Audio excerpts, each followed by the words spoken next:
From Team Terrain, giving you a deck profile of my Gravekeepers. I went X3 today at YCS Dallas. I just needed one. I just needed one more win to go X2. I didn't make it day two. Sadly, but it was my first YCS, so I wasn't. I did better than I thought I was gonna do.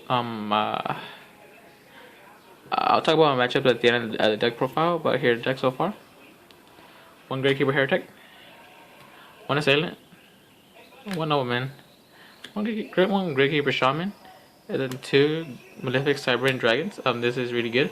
I got my second one last minute, and it made a lot of difference. But apparently I didn't change my deck enough for me to go top 32. There was a few things I needed to add it before the second Malefic again, but nonetheless it helped. Two Gravekeeper Descendant, three Recruiters, three Commandants, and three Gravekeeper Spy. That's the monster, 17 monsters.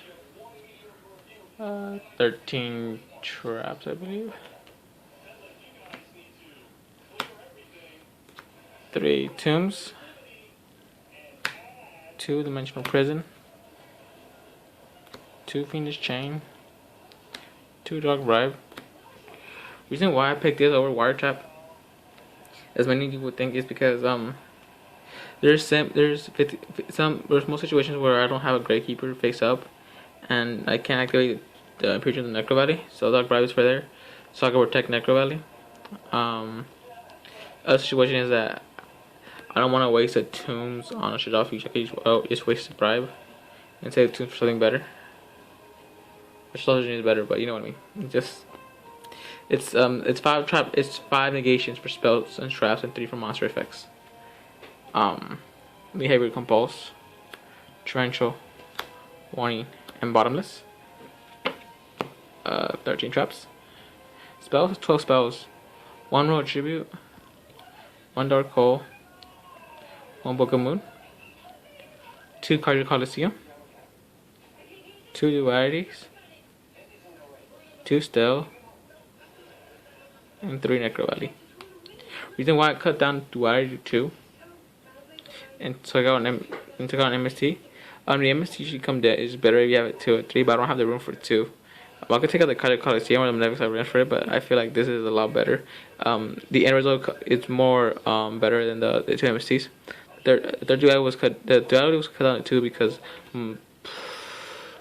I kept seeing Duality 2 in my opening hand, and I didn't like that.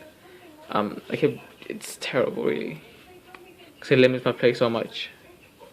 So that's why 3 Dualities is kind of cloggy for me anyway. Let's start with the side deck. Yeah, Gravekeeper Visionary. I had the room for this card, and I just really love this card overall. It's an amazing Gravekeeper. Has one of the best effects too. When destroyed by card, when destroyed, just ditch a Gravekeeper and it stays, and it gains 200 attack. Normally, people will bait out this, and I would ditch my spies to keep Gravekeeper Visionary on board.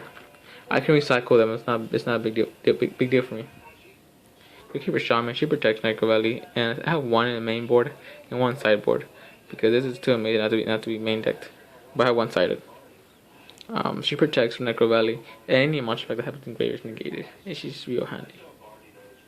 1 Thunder King, 2 D Fusion. The funny thing, the one time I draw these out, my opponent does not Shadolls Fusion. That's like, okay, that was irony for you. 2 Nobleman cross out. I never draw this on my sideboard. 2 MSTs. I rarely even side these in. Dimensional Fissure, Macro, Eradicator, Soldier. Just in case I couldn't summon the Shaman, I have Soldier right there on board. And 9 Prison Mirror.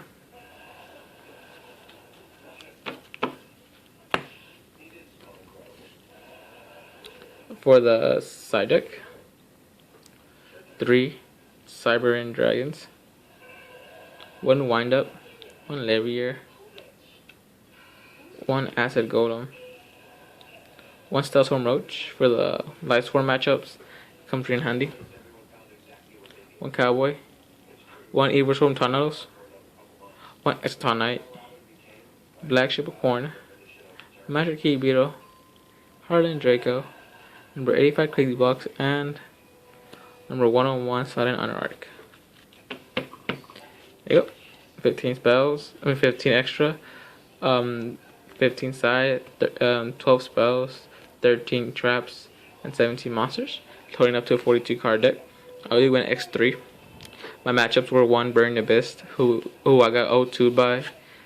Second round, Maoldche 1-2. Round 3, I played Light Swarms 2-0, Nova Knights 2-0.